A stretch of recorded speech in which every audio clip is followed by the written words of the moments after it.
Assalamualaikum warahmatullahi wabarakatuh. Perkenalkan, nama saya Dayu Satria Pratama dari Prodi Penjas, NPM 2285201024. Di sini saya akan menjelaskan materi tentang perumusan Pancasila sebagai dasar negara.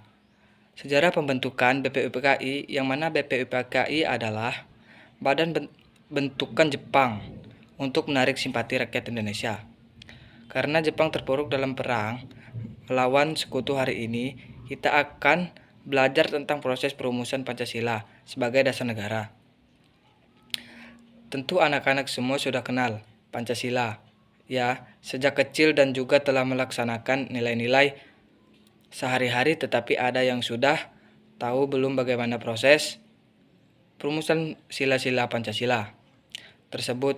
Jadi sila-sila Pancasila itu dirumuskan saat bidang BPUPKI. Berikut kita bahas senang BPUPKI.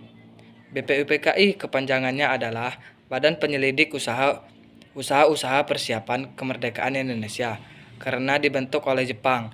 Jadi ada nama Jepangnya ya, yaitu Dokuritsu Junbi Kosakai.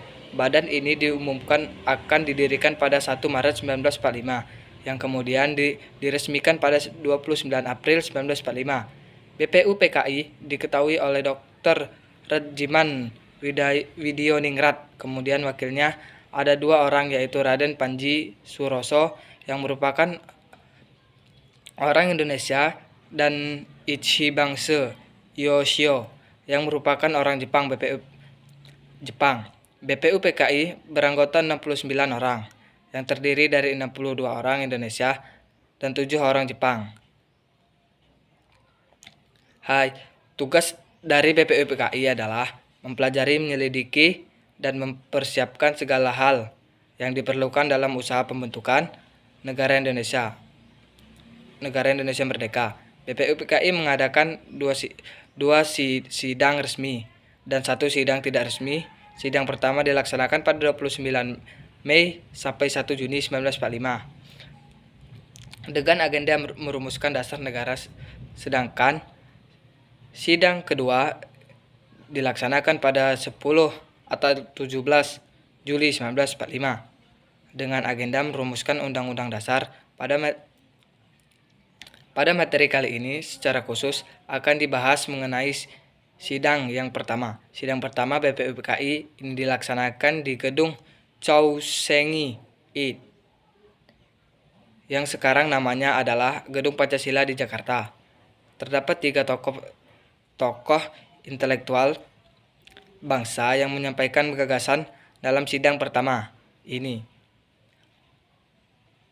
Yang pertama adalah Mr. Muhammad Yamin.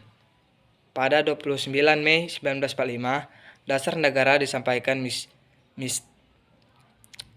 Mr. Muhammad Yamin melalui pidatonya, yang diantara adalah sebagai berikut. 1. Boring, kebangsaan. 2. Bodi, kemanusiaan. 3. Perketahuan. 4. Kerakyatan. Dan 5.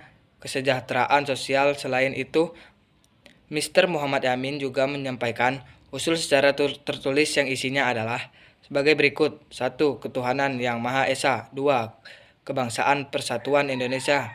3. Rasa kemanusiaan yang adil dan beradab. 4. Kerakyatan yang dipimpin oleh hikmat kebijaksanaan dalam permusyawaratan perwakilan. 5. Keadilan sosial bagi seluruh rakyat Indonesia.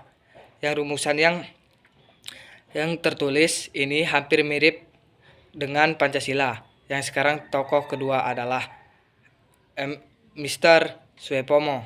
Mr. Suepomo mendapat kesempatan menyampaikan gagasan pada 13 Mei 1945. Dalam kesempatan tersebut, beliau menekankan perlunya Indonesia dibangun di atas kebersamaan seluruh bangsa Indonesia tanpa membenderakan suku golongan dan pemisah lainnya. Berikut usulan dasar negara menurut Mr. Suepomo.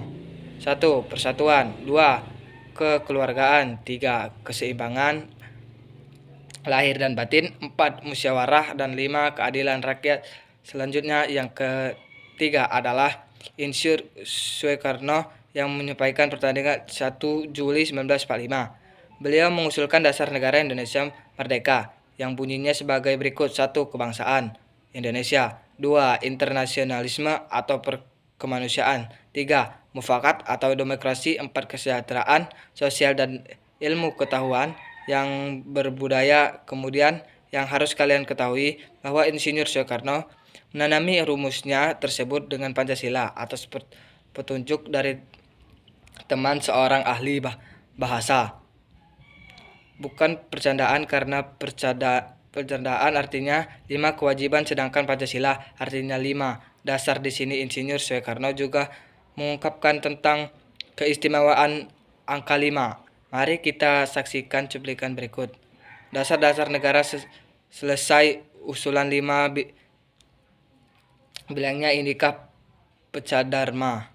Tempat di sini dharma berikut kewajiban, sedangkan kita membicarakan dasar. Saya senang kepada simbolik sebagai angka pula rukun Islam.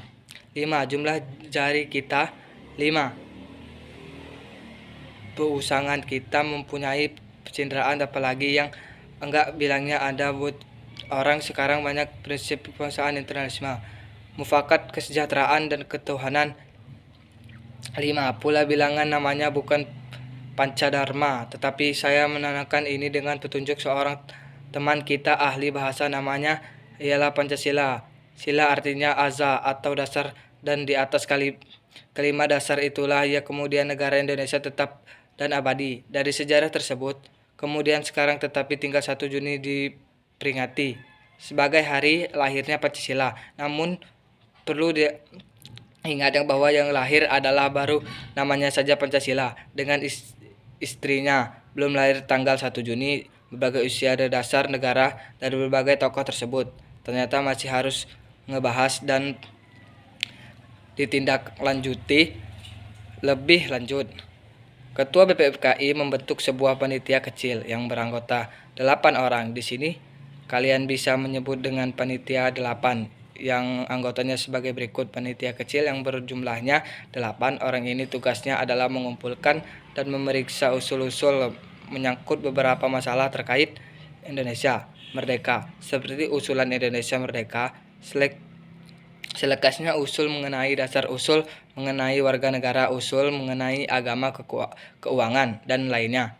Setelah itu ternyata dibentuk lagi sebuah panitia kecil yang kali ini anggotanya berjumlah 9 orang, yang kemudian kita kenal sebagai panitia 9, yang anggotanya sebagai berikut. Insinyur Soekarno sebagai ketua, Muhammad Hatta, Muhammad Yamin, Maremis, dan Mr. Ahmad Subarjo yang merupakan golongan kebangsaan, dan kemudian ada Kiai Haji Wahid Hashim, Kiai Haji Kahar Muza, Haji Agus Salim, dan Abisyo Tukarjo yang merupakan golongan Islam pada tanggal 22 Juni 1945. Panitia 9 berhasil melahirkan konsep rancangan pembentukan Undang-Undang Dasar yang dinamai Piagam Jakarta atau Jakarta Charter bunyi Piagam. Jakarta ini hampir sama dengan bunyi pembentukan Undang-Undang Dasar Negara Republik Indonesia tahun 1945, yang sekarang hanya saja di alinea keempat terdapat rumusan dasar negara yang berbunyi sebagai berikut. 1. Ketuhanan dengan kewajiban menjalankan syarat Islam bagi pemeluknya. 2. Kemanusiaan yang adil dan beradab. 3. Persatuan Indonesia. 4. Kerakyatan yang dipimpin oleh hikmat kebijaksanaan dalam permusyawaratan perwakilan. 5. Keadilan sosial bagi seluruh rakyat Indonesia. Di sini terdapat gila yang kemudian menulis ketika, yaitu sila pertama. Kritikan tersebut datang dari wakil-wakil Protestan dan Katolik dari wilayah Indonesia Timur terhadap kemerdekaan tersebut. Para tokoh pendiri bangsa bermusyawarah agar Indonesia tidak terpecah belah. Hal ini membuktikan bahwa para pendiri bangsa senantiasa menjaga persatuan dan kesatuan di atas kepentingan pribadi dan golongan. Setelah sila yang semula berbunyi ketuhanan dengan kewajiban menjalankan syarat Islam bagi pemeluk-pemeluknya, diubah menjadi ketuhanan yang Maha Esa, dan jadilah sila-sila Pancasila seperti yang kita kenal.